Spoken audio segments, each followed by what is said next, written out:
Hello अस्सलाम वालेकुम students. आज हम बात करेंगे फंडामेंटल राइट्स और directive principles of state policy. इस इनमें क्या फ़र्क है, क्या डिफरेंस है, difference of fundamental rights and directive principles of state policy. तो you have already learned about fundamental rights and directive principles of state policy. थोड़ा रिव्यू करेंगे, याद करेंगे थोड़ा। बिल ऑफ राइट्स, दुनिया के तमाम जो ममालिक हैं, बिल ऑफ राइट्स, और यूएस में बेसिक राइट्स, और हमारे यहाँ इंडिया में फंडामेंटल राइट्स में शहरी या जो सिटीजन्स होते हैं या ये अफराद के हुकूक के मुतल्लिक एक चैप्टर इनकॉर्पोरेट किया गया है in the Constitution of India, and we were inspired by the Bill of Rights, US Bill of Rights. You know it. और जो पार्ट 3 ऑफ द कॉन्स्टिट्यूशन वो इसके साथ डील करता है। 12 से 35 जो आर्टिकल्स आते हैं इसमें। तो ओरिजिनल जो कॉन्स्टिट्यूशन है हमारी, उसमें 7 फंडामेंटल राइट्स थे, और राइट टू प्रॉपर्टी जो था 7वां fundamental right, that was deleted. जो 44th अमेंडमेंट थी 1976 में हो गई वो, तो वो राइट टू प्रॉपर्टी डिलीट हुआ। तो अब सिर्फ 6 फंडामेंटल राइट्स का वो जो चैप्टर है जो हमारी इस कॉन्स्टिट्यूशन ऑफ इंडिया में है। और ऑब्जेक्टिव क्या था या गोल क्या था? ऑब्जेक्टिव और गोल इस फंडामेंटल राइट्स के चैप्टर का क्या है, वो सिर्फ ये है कि ऑल राउंड डेवलपमेंट, एक इंडिविजुअल की, एक सिटीजन की ऑल राउंड डेवलपमेंट, यानी फर्द की हम्मा जहत या शहरी की हम्मा जहत नशोनुमा ये मुमकिन हो। तो और वो ज़रूरी भी है। इन बुनियादी हुकूक कहा जाता है, फंडामेंटल राइट्स कहा जाता है। बुनियादी हुकूक जो है, फंडामेंटल राइट्स, ये तो ऑल राउंड डेवलपमेंट के लिए ज़रूरी है, लाजमी है, बहुत इम्पोर्टेंट है। इसके बगैर एक फ़र्द, एक शहरी की हमा जहत या ऑल राउंड डेवलपमेंट मुमकिन नहीं है। तो ये इसका एक ऑब्जेक्टिव रहा है। और दूसरा हम कहेंगे कि इनके बगैर, यानी फंडामेंटल राइट्स जो इंसानी हुकूक जिन्हें कहते हैं बुनियादी हुकूक, इनके बगैर एक इंसान, एक शहरी, एक फर्द डिग्निफाइड मैनर, बाइज्जत जिंदगी गुजार नहीं सकता। He can not live in A dignified manner. तो हम ये कहेंगे ये एग्जिस्टेंस इन डिग्निफाइड मैनर, ये इसका दूसरा गोल और दूसरा ऑब्जेक्टिव रहा है। यानी एक man can not live A dignified life without fundamental rights. तो ये इसका ऑब्जेक्टिव रहा है, या इसका ऑब्जेक्टिव या गोल ये था। इनके दरमियान के मतलब सामने जिन्होंने ये फ्रेम या जो फ्रेमिंग ऑफ जो ये कॉन्स्टिट्यूशन जिन्होंने की थी, 4 फादर्स ऑफ द कॉन्स्टिट्यूशन, उनके सामने ये गोल्स, ये ऑब्जेक्टिव्स थे। अब फीचर्स पर हम थोड़ा बात करेंगे। It is check on unlimited power of state के पास, हुकूमत के पास लामहदूद इख्तियार होते हैं। इन पर चेक है, इन पर कंट्रोल है, इन पर कदगन है।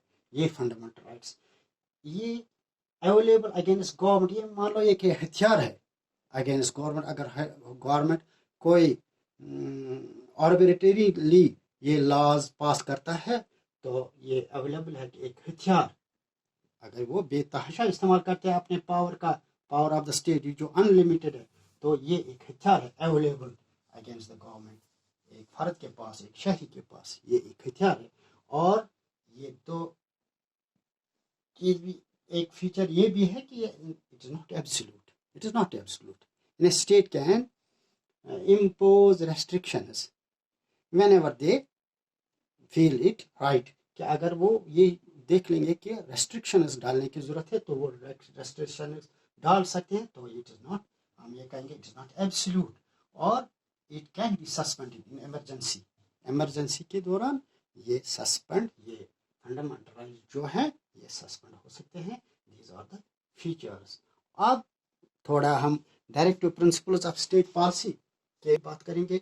Directive principle of state policy इन्हें डॉक्टर अम्बेडकर जो ड्राफ्टिंग चेयरमैन थे कॉन्स्टिट्यूशन के, उन्होंने कहा है कि ये नॉवल फीचर्स थे, या उन्होंने कहा इट इज़ ए सोल और heart and soul of Indian constitution. Heart and soul यानी जिस्म में जब रूह है तब जिस्म जान है, दैट मीन्स कॉन्स्टिट्यूशन का सोल है, ये कॉन्स्टिट्यूशन ऑफ इंडिया का सोल है, कॉन्स्टिट्यूशन का सोल या हार्ट है ये। तो ये पार्ट 4 इसके साथ डील करता है।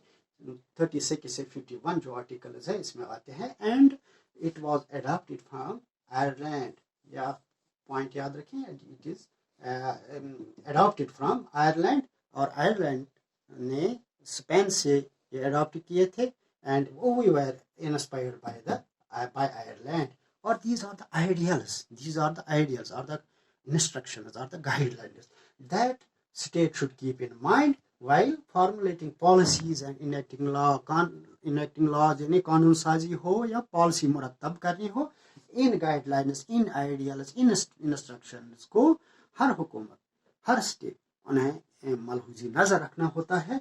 ये इसकी मीनिंग बनती है।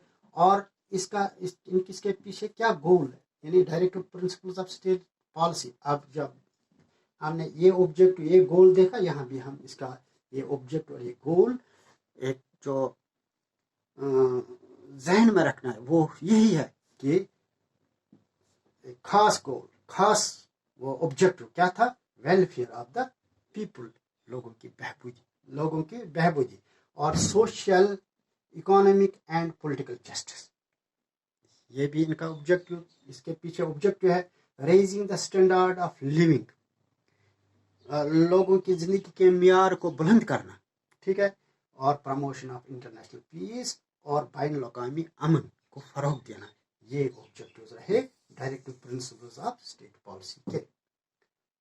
तो अब आएंगे हम डिफरेंस पर। What is the difference between the two? Fundamental rights constitute limitations upon state action, जैसे हमने पहले भी देखा कि ये कदगन है, ये लिमिटेशन है, रुकावट है, हद जारी करता है fundamental rights to the state action, ठीक है। और directive principles of state policy जो है are instructions, they are the guidelines and instructions for the government to do certain things, ठीक है। अब दूसरा पॉइंट हम देख लेंगे, fundamental rights are negative obligation. Negative obligation means don't do this, ये मत करो, यानी स्टेट को इंस्ट्रक्शन दी जाती है या ये कहा जाता है कोर्ट के जरिए से don't do this, ये मत करो।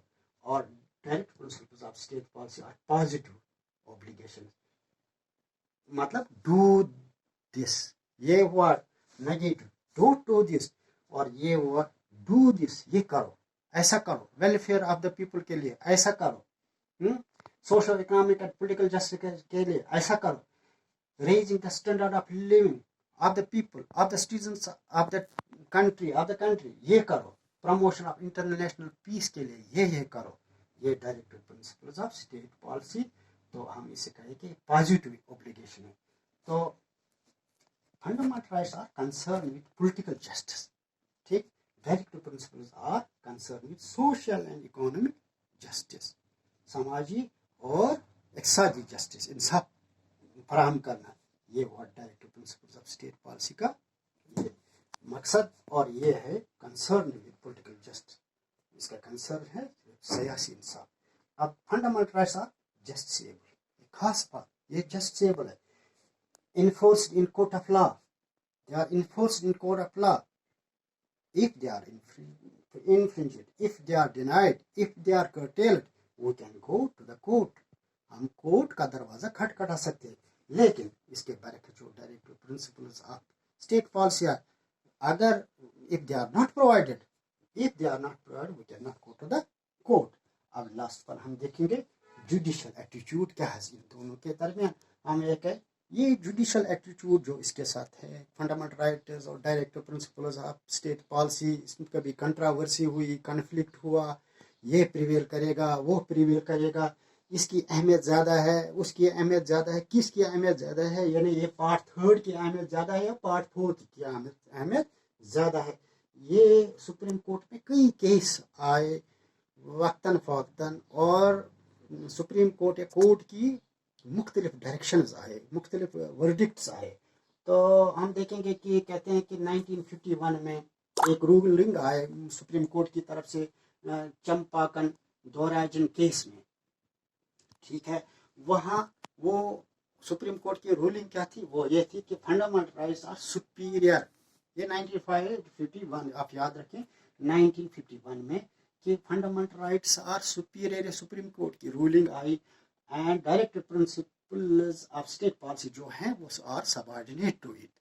کو اہمیت فنڈامنٹل رائٹ سے گو، اگر ان میں کبھی کنفلکٹ ہوتا ہے تو فنڈامنٹل رائٹس ول پریویل.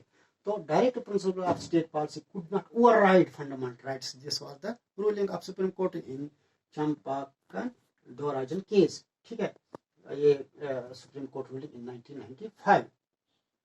تو ان کیس یہ کورٹ کی ڈائریکشن تھی کہ in case there is conflict between the two, fundamental rights would prevail. یہ پہلے تھا. لیکن اس کے بعد Golak Nath versus state of Punjab کا ایک کیس ہو گیا کورٹ میں. تو فنڈامنٹل رائٹس اور direct principle of state policy, یہ سپریم کورٹ کی طرف سے یہ ورڈکٹ آیا، یہ رولنگ آئی کہ یہ دونوں، یہ کانشنس آف دا کانسٹیٹیوشن ہے، کانسٹیٹیوشن آف انڈیا کی کانشنس ہے، ضمیر ہے.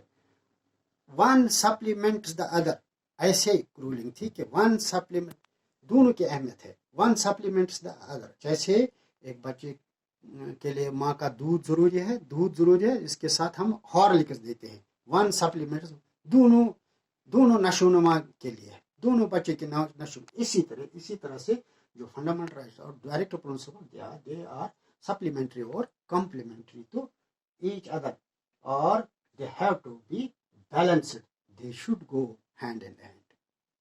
I hope you understand. So it is enough for today. Allah Hafiz. Assalamu alaikum.